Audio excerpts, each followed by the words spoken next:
WWE.com and register. I wouldn't want $1 million even smell. Welcome Exiles. In this video I will teach you how to profit by run your own Temples of Atzloatl, especially when they are bricked without the Locus of corruption.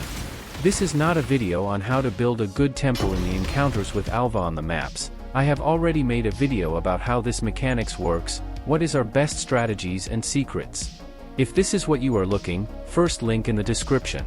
This channel is 100% focused on Path of Exile, so if you are a PoE addict like me or intend to become one, subscribe to the channel. Without further ado, let's go. Before we start, you need to understand that if your temple has the Locus of corruption, it is only worth doing if you know 100% about this room. Since it is a much more complicated mechanic, I decided not to talk about it in this video. Today I will only talk about all the other rooms, mainly Doryani's Institute and Apex of Ascension. Since other rooms are quite common and have no mechanics, you just need to open a chest, kill the boss and move on.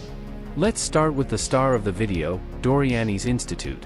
This room contains the lapidary lens, which allows you to double corrupt gems.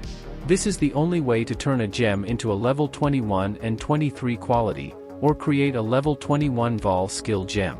To know the best gem for this, let's look at the probabilities. Let's analyze them and then I'll teach you how to identify the best gem at the moment. There's no point in me saying a specific gem, because the price can change, especially if a lot of people are doing the same thing. I'll teach you how to identify which gem is the best at the moment you're watching this guide. According to the wiki, if your gem in question does not have a Vol version, the probabilities are as follows. Level 21 and 23 quality, it is 3.17%. Level 21 and equal to or above 20 quality, it is 21%. These are the best results. There is also a chance that your gem will lose quality. This would be a brick, as it would lose a lot of market value. The other results do not interest us because we neither profit nor lose much. Now if your gem has a Vol version, the probabilities are different. Transforming into Vol and having level 20 is 8.3%. Transforming into Vol and having quality 23 is 6.3%. Transforming into Vol and having quality at least 20 is 42.1%. As you can see, the chances of getting a Vol skill are much higher than getting a level 21 in a normal gem, so we can assume that the best gems to take to Doryani's are the ones with a Vol version. Not that normal or transfigured gems can't be profitable, especially the transfigured ones are the most valuable, but you would have to run a lot of temples to see some gem with 21-23.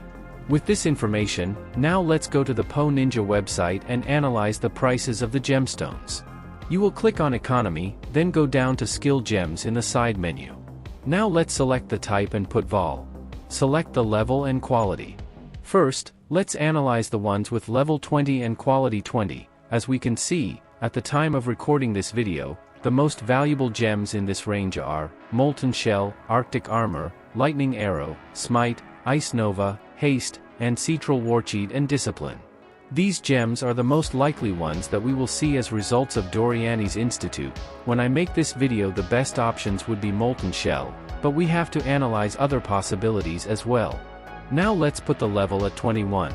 As you can see, things have changed. Now Discipline is the most valuable, with an incredible 14 divines per gem, then comes Haste, Grace. I'm noticing a pattern here, all the first three are auras, interesting. Then comes Smite, Molten Shell and Lightning Arrow. All of them are being sold for a very good price. With 23 quality and level 20, the best gem at the moment is Ice Nova, but we have too few gems like that to be sure. According to what we have, the best choices would be Discipline or Molten Shell, the first giving you more profit if you get lucky and the last giving you more profit constantly.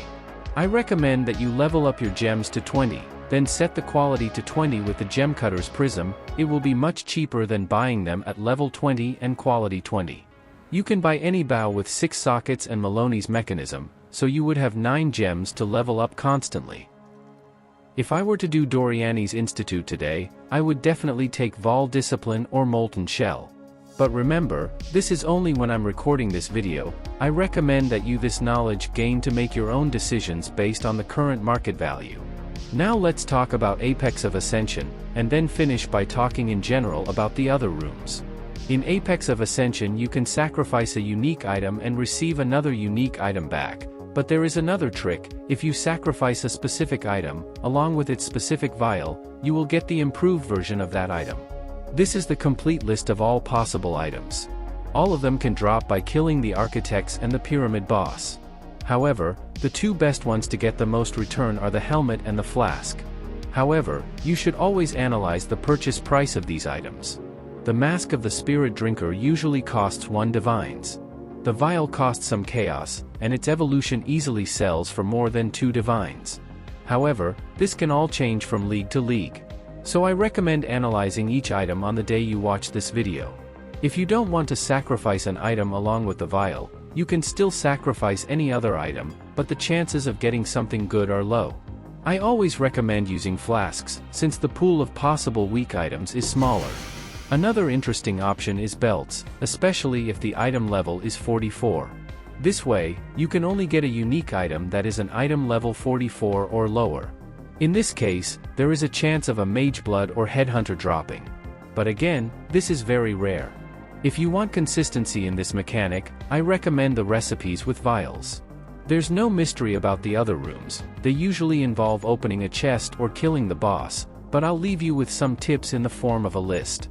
If you're thinking about making your own temples, I recommend creating them on maps of the highest level you can get, because your temple will have the average level of your maps.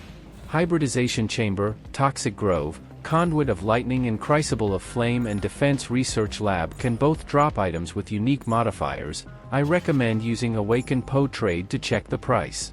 I really like Sanctum of Immortality, because one of the items that can drop is the Mask of the Spirit Drinker, which can be used in Apex of Ascension. Factory increases the number of monsters on the map. Glittering Halls increases the rarity of drops, in addition to dropping many amulets and rings, being good for chaos recipes at the beginning of the league. Throne of Atziri has more magic monsters in the temple, which goes very well with the 2 I mentioned earlier.